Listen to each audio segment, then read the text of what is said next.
మీకు గుర్తుంది election time ముందు ఒక కంటైనర్ దొరికింది డ్రగ్స్ది విశాఖపట్నంలో 12,000 కేజీలు. అదేమైపోయిందట్టు అయిపోయింది. దాని మీద అసలు విచారణలు అయితే ఏమి లేదు. తర్వాత 6,000 కేజీలు డైరెక్ట్గా ఇదైతేనేమో డ్రగ్ కలిపినట్టు ఉన్నటువంటి సబ్స్టాన్స్ ఉన్నటువంటిది 12,000 కేజీలు.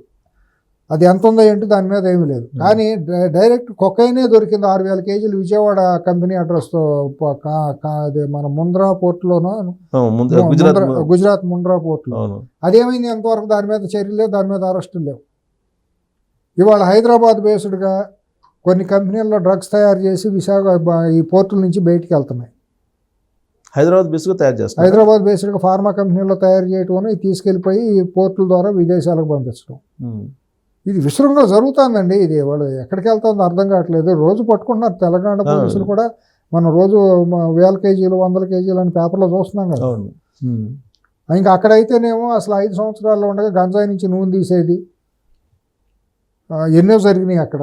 సో దీని అంతటికీ ఈ బియ్యానికి సంబంధించి రీసైక్లింగ్ ఎక్స్పోర్ట్కి సంబంధించి ప్రభుత్వం మారిన తర్వాత ఢిల్లీ వెళ్ళి సేమ్ ఎక్స్పోర్టర్సే పర్మిషన్ తీసుకొచ్చుకున్నారు. అక్కడ బీజేపీకి సంబంధించి ఒక లీడర్ని కలిసి అని ఒక న్యూస్ వచ్చింది. హైదరాబాద్ మన ఆంధ్రప్రదేశ్ నుంచే రిప్రజెంటేషన్ తీసుకుని ఢిల్లీ వెళ్ళి ఏదో ఆపుకున్నారనేది అప్పుడు వచ్చిన మాట వాస్తవం అండి. ఈ రింగ్ మాఫియా అంతా వెళ్ళిపోయి ఇక్కడ దీంట్లో కొంతమంది తెలుగుదేశం పార్టీ తరఫున కూటమిలో ఉన్నటువంటి 3 పార్టీలకు సంబంధించినటువంటి వాళ్ళ ఆశీస్సులు ఆ ముఠాకి, ఆ మాఫియా ముఠాకి ఉన్నాయి అనే మాట అందరూ అంటున్నటువంటి మాట. నిజమని నేను ఇది చేయలేం, అంటున్న మాట అనాలి. ఎందుకంటే మనం కూడా అశ్వత్థామ హత కుంజరహ అని అనాలి కదా.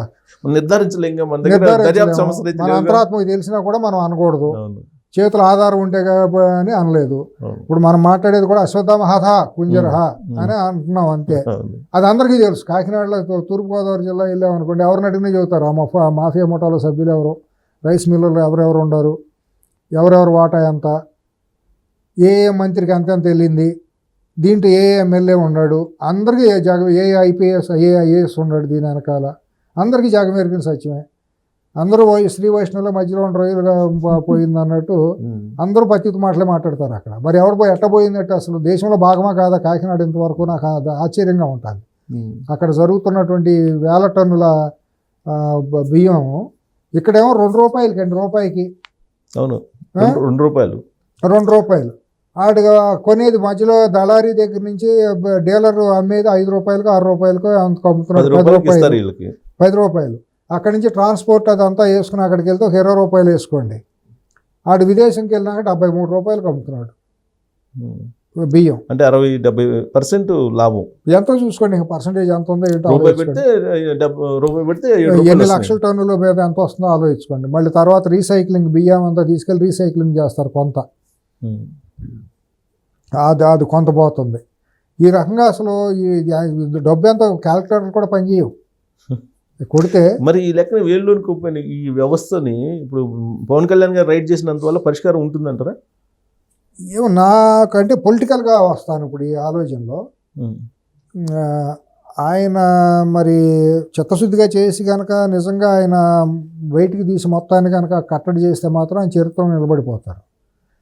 అలా కాకుండా ఆయన రాజకీయంగా ఏమైనా పేవ్మెంట్ వేసుకుంటే వెళ్తున్నారా అనేది నాకు ఒక అవగాహన అనిపిస్తుంది.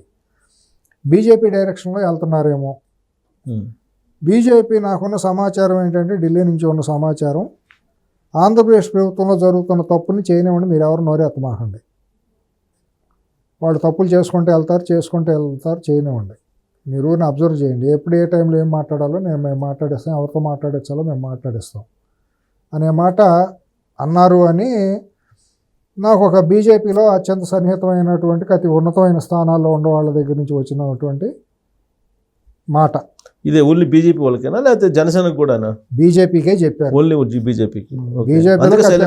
ఏం జరుగుతుందో అత్యున్నతమైన స్థాయిలో ఉన్న వాళ్ళతో వ్యక్తిగతంగా నాతోనే చెప్పారు. నాకు డైరెక్షన్ వచ్చింది, keep quiet, don't react on anybody, anything, we know everything what is going there. Okay, మేము అప్రాపరేట్ టైంలో మేము ఎట్లా మాట్లాడాలో, ఎట్లా స్పందించాలో, ఎవరితో మాట్లాడించాలో మేము చూసుకుంటాం అనే మాట వాళ్ళు అన్నారు.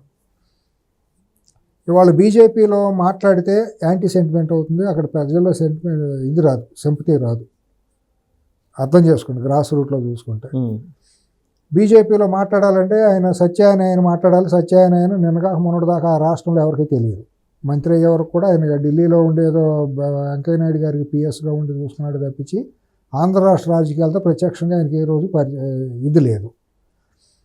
ప్రతిమ వాళ్ళు ఎవరన్నా మాట్లాడించాలి, సోమవీర్రాజు, జీవీఎల్ నరసింహారావు లాంటి వాళ్ళు, ఎగిరెగిరి పట్టినాళ్ళు, విష్ణువర్ధన్ రెడ్డి లాంటి వాళ్ళు మాట్లాడించాలంటే వాళ్ళందరూనేమో వైసీపీ పేరోల్లో ఉండి ఆ రోజు 5 సంవత్సరాలు చేసిన అరాచకం జనాలందరూ చీకొడతారు ఇప్పుడు మాట్లాడితే.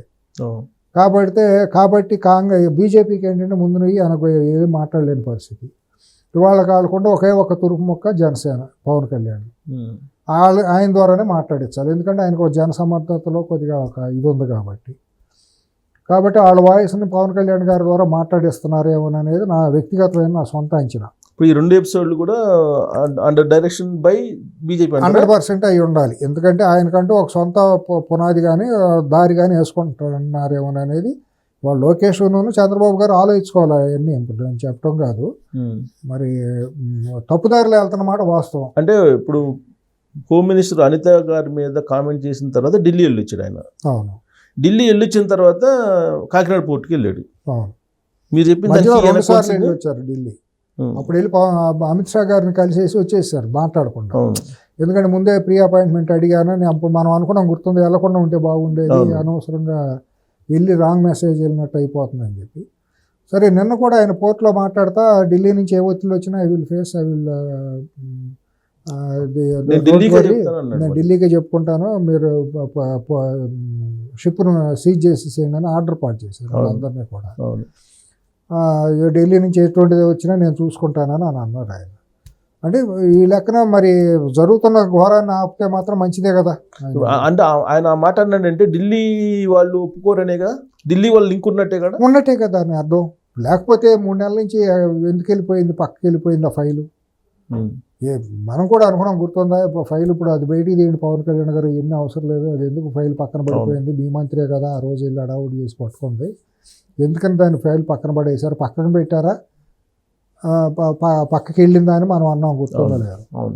మరి ఆయన కూడా లేనిపోయిన ఆరోపణలు మన మీద వస్తాయని చిత్తశుద్ధితో ధైర్యంతో ఆయన మాట్లాడి ఉండొచ్చు. మనకెందుకు, ఆయన కూడా ప్రజా జీవితంలో ఇంకా భవిష్యత్తు ఉంది కదా, పార్టీ సొంతగా ఎమర్జ్ అవ్వాలని కోరుకుంటున్నారు కదా.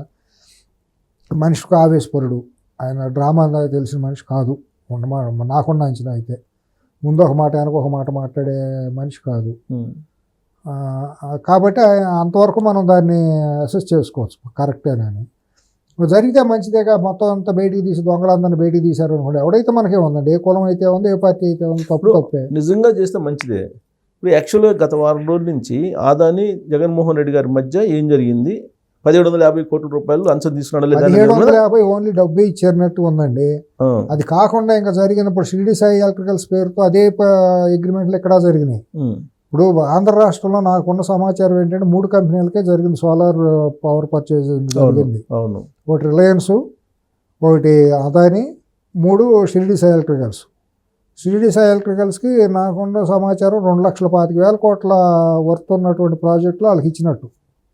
ఇది కాకుండా గ్రీన్కి అవన్నీ సపరేట్ అనుకోండి. దీని వెనక ఈ 3 కంపెనీల వెనక రాబోయే రోజుల్లో అతిపెద్ద ఇదేంటంటే జరగబోయేది, ఇప్పుడు ఆల్రెడీ మొదలైంది, క్వార్జ్ అనేది పెద్ద ఇదవబోతుంది. క్వార్జ్ అనేది సెల్స్ తయారు చేయడానికి కావాలి, ఈ సోలార్ ప్యానల్స్. దీనికి ఏదో దాని పెద్ద జరగబోతుంది. తెలంగాణ ఆంధ్రాల్లో ఇవాళ ఈ క్వార్జీకి భవిష్యత్తులో విపరీతమైన డిమాండ్ రాబోతుంది. అందుకని ఇప్పుడు ఆ మైన్స్ వాళ్ళందరూ అదొక పెద్ద సపరేట్ ఎపిసోడ్ నడుస్తుంది ఇప్పుడు భవిష్యత్తులో ఏంటంటే అదానీలును అంబానీలు వీళ్ళందరూ చేరి ఈ మైనింగ్ మొత్తాన్ని చెరబట్టబోతున్నారు 2 రాష్ట్రాల్లో. అదొక పెద్ద ఎపిసోడ్. మినరల్స్ ఎందుకంటే ఇప్పుడు చైనాకి పంపించి చైనాలో ప్రాసెస్ అయ్యి ఈ సెల్స్ అన్ని, ఈ సోలార్ ప్యానల్స్ అన్ని అక్కడ తయారై రావడానికి ఏదో ఉంది మొత్తానికి. నెల్లూరులో గొడవ అదే జరుగుతుంది. చంద్రమోహన్ రెడ్డి గారి కన్నా మాజీ మంత్రి అయిన కాకాని గోవర్ధన్ రెడ్డి మొత్తం అంతా రాయలసీమ కానివ్వండి, అక్కడ ఎక్కడైతే క్వార్జ్ ఉందో ఇక్కడ మహబూబ్ నగర్, రంగారెడ్డి, ఖమ్మం, నల్గొండ ఈ ప్రాంతాల్లో కూడా క్వార్జ్ విపరీతంగా ఉంటుంది. ఓకే. వీటన్నిటికీ కారణంగా మీకు ఎక్కువగా రాయలసీమలో అనంతపురం, కర్నూలు, కడప, చిత్తూరు 4 జిల్లాల్లోనూ క్వార్జీ నిక్షేపాలు అంటే క్వార్జీ ఫెల్స్పార్ కలిసే ఉంటాయి. వాటన్నిటికీ కూడా భవిష్యత్తులో ఏదో విపరీతంగా డిమాండ్ రాబోతుంది. సోలార్ ఎనర్జీ కనుక బాగా పెరిగే కొద్దీ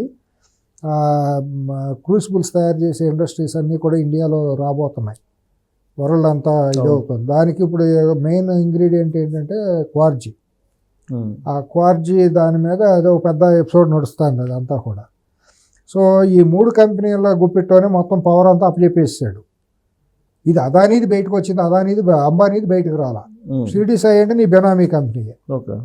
అంటే 2 వారాల నుంచి ఇది చర్చ జరుగుతున్న క్రమంలో ఆల్ ఆఫ్ సడన్గా పవన్ కళ్యాణ్ గారు ఈ రైస్ దాని మీద వెళ్ళారు అని అంటే ఈ టాపిక్ని డైవర్ట్ చేసేటువంటి ప్రయత్నం బీజేపీ ప్లాన్ చేసింది అనుకుంటున్నారా? ఇదంతా అవుతుందండి. ఇది పెద్ద ఇష్యూని డైవర్ట్ చేస్తే ప్రజలు మిస్లీడ్ అవ్వరండి.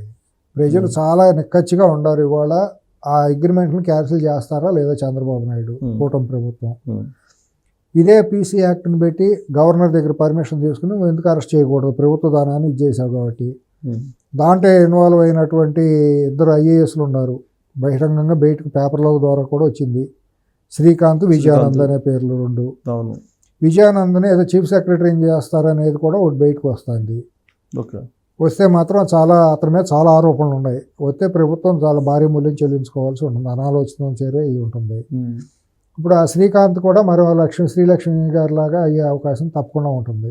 ఇది కనుక బయటికి తీసి తీరాల్సిందే. అంటే ఆల్రెడీ మాజీ మంత్రి విద్యుత్ శాఖ మంత్రి బాలినేని శ్రీనివాస్ కూడా చెప్పాడు, శ్రీకాంత్ నా దగ్గర ఫైల్ తీసుకొచ్చారు. అదే నేను అనేది ఎవిడెన్స్ క్లియర్ కట్ ఎవిడెన్స్లు ఉన్నాయి కదా దాంట్లో. ఇంకా నీకు కొట్టేయడానికి వీళ్ళని ఇది ఉంది కదా అక్కడ. మొత్తం ఆ ఫైల్ అంతా బయటికి తీస్తే లీగల్గా కనుక బయటికి తీస్తే మొత్తం అంతా బయటకు వచ్చేదే కదా. ఇవన్నీ ఒకదానికొకటి అండి. ఇప్పుడు నిన్న చూస్తే వెంకటరెడ్డిని అరెస్ట్ చేయడానికి ఎన్ని నెలలు పట్టిందో మనం చూసాం. ఎక్కడ ఎవరు బాబు దాచారో ఎక్కడ పెట్టారో అనేది రకరకాల ఊహాగానాలు. వాసుదేవ్ రెడ్డి వాళ్ళ వరకు ఎక్కడ ఉన్నాడో తెలియదు. ఆల్రెడీ బెయిల్ వచ్చేసింది అతనికి. వచ్చేసింది. యాంటిసిపేటరీ బెయిల్ తెచ్చేసుకున్నాడు అని వచ్చింది. వెంకటరెడ్డి బెయిల్ మీద వచ్చాడు. జైల్లో ఉండగా బ్రహ్మాండం రాజభోగాలని ఒక మాజీ ముఖ్యమంత్రి కూడా లేవు, కానీ మొత్తం ఏసీలు ఫ్రిడ్జ్లు అన్నీ పెట్టారు. కౌంటర్ కూడా వేయలేదంట, కనీసం వేయలేదు. బెయిల్ కౌంటర్ కూడా వేయలేదు. ఈ పరిస్థితుల్లో మరి లీగల్ డిపార్ట్మెంట్ ఏం చేస్తుంది అనేది ఒక పెద్ద లీగల్ డిపార్ట్మెంట్ లేదంటే ఇంటెలిజెన్స్ అనుకోవాలి దీన్ని. ఇంటెలిజెన్స్ కాదు, ఇంటెలిజెన్స్ ఏముంటుంది. ఇప్పుడు ప్రాసిక్యూషన్ ఎట్టా ఉంది, ఏం జరుగుతుంది అనేది చూసుకోవాల్సింది ఇంటెలిజెన్స్. దీనికి సంబంధం ఉండదు. కోర్టులో చూసుకోవాల్సింది లీగల్ డిపార్ట్మెంట్, లా డిపార్ట్మెంట్. మరి ఈ పరిస్థితుల్లో రేపొద్దున ఈ ఫైల్ కూడా మూవ్ చేస్తారా శ్రీకాంత్ మీద, లేకపోతే 17A మీద, పీసీ యాక్ట్ మీద అనేది నాకు ఒక సంశయం. ఇట్లా ఉంటే పిల్లిగుడ్డిదే తేలిక ఏదన్నా చేస్తుందని చెప్పి ప్రభుత్వం చేతకాంతనం అంటే అయిపోతుంది.